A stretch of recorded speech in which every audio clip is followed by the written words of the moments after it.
Number 12, 13 na. Hmm. I mean letter 12. Nagpapahinga. Oh. Number 13. Nagpapahinga ang nanay mo, nanay mo. Ano ang gagawin mo? Letter A. Nagpapahinga daw si mami. Anong gagawin mo daw? Letter A. Mag-iingay. Letter B. Paiiyakin ng kapatid.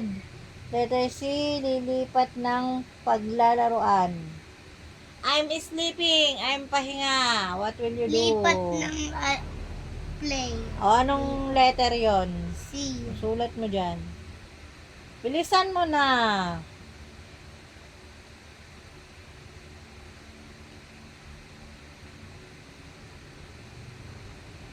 Doing this kind of si mommy, kind of like the same as my name. Number 14. Number 14. Napansin mong nahihilo ang matandang babae. The grandma is getting dizzy. Ano ang gagawin mo? You saw it. A. Tutulungan makaupo. Tutulungan mo siya umupo. Letter B. Walang gagawin. Letter C. Tatahimik. Someone na old women. You saw it na dizzy siya. You gonna help to upo? Yes. Letter A. I want to be a doctor to help everyone. Wow naman. I need to study For hard. you. What? For me? Okay naman. Number ano na tayo? Even Dapat healthy ka. okay. Number what na tayo? Number 15. Number 15. Ikaw ang ginawang leader ng guru mo. Guru means teacher, Your teacher assigned you to be a leader. Ano ang gagawin mo? What will you do? Letter A, mag-iingay. Letter B, lalakad-lakad sa silid-aralan. Yung silid-aralan, yung room nyo yon. Letter C, gagawin ang gawain ng leader. Gawain ng leader. What letter is that? C. Sulat na.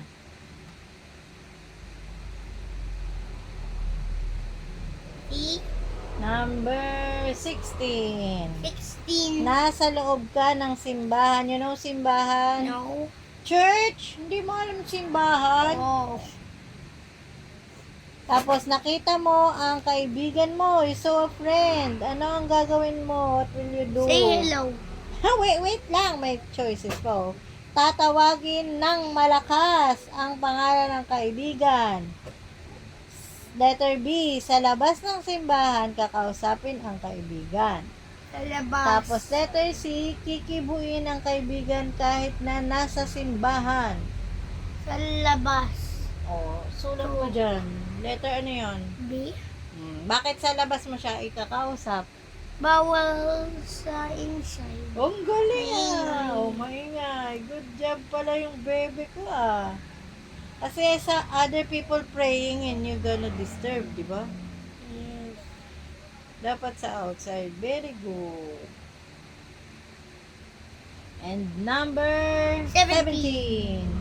Napili ka. You're the one na naman ng guru mo. Sumali sa paligsahan. Paligsahan is what? Contest. Napili ka daw ni teacher isali sa paligsahan sa contest sa pagsayaw in dancing. Ano ang gagawin mo? Letter A, hindi sasali sa paligsahan. You're not gonna join. Letter B, sasali sa paligsahan, you're gonna join. Letter C, hindi kikibo, just be quiet. What are you gonna tell? Letter A. Hindi ka sasali? Sasayaw? Bakit? Don't want to say. Eh, di sulat mo dyan. 17. 17. Letter A, sagot mo hindi sasali sa baligsahan. Sasabihin mo, iba na lang. A. Shy ka. Letter number 18. Sinabihan ka ng tiyo mo na kumanta ka dahil maganda ang boses mo. Who's tiyo? Tito. Your tito tells you to sing because you have a good voice, sabi. Tapos, ano ang gagawin mo? you're pretending you have a good voice. What you gonna do? Letter A, iwasan ang tiyo. Get rid of your tiyo. Letter B, aalis ng bahay. Letter C, kakanta. If you really have a good voice, what you gonna do? A. Ano yung sabi? A. Iiwasan si tiyo. Get rid of your tiyo. What's the... Your tito. You're gonna get rid of your tito? Yung sabi mo, letter A. What's Letter B? B, aalis ng bahay. Letter C, kakanta. You're gonna sing. Alis ng bahay. Why?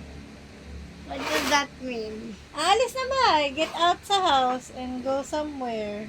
Where? Somewhere. I don't want. Eh, anong really yung sagot mo? Get rid of. Bakit? I don't want to sing.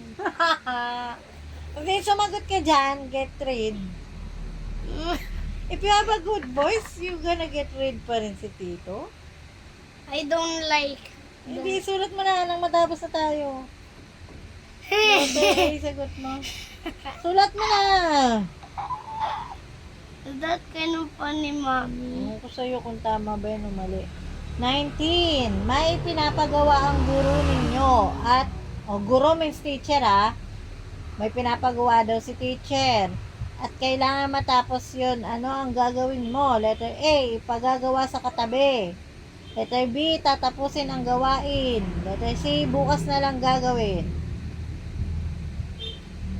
Kailangan daw matapos now. Ano daw gagawin? Letter A, papagawa sa kaklase. Letter B, ay kakatabi. Letter B, tatapusin ang gawain. Letter C, bukas na lang gagawin. Need to finish it now. Anong daw gagawin mo? A, is it now?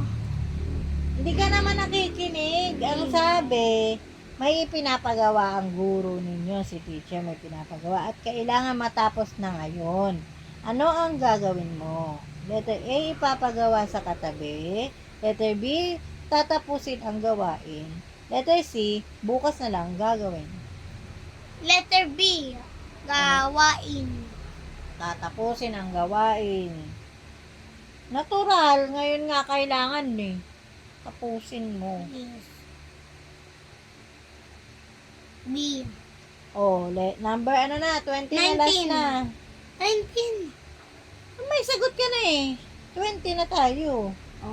Parehong nasa trabaho ang mga magulang mo. We're both the same in work. Pero may takdang aralin ka na kailangan tapusin. Ano ang gagawin mo? Pero may assignment ka. Nasa work yung mami and daddy mo. Letter A, iiyak. Letter B, gagawin mag-isa. Letter C, matutulog na at hindi gagawa ng Letter takdang B. aralin. Letter B. Try. Gagawin. You try to gawin. Do it Gawin yourself. Kesa naman wala kang assignment.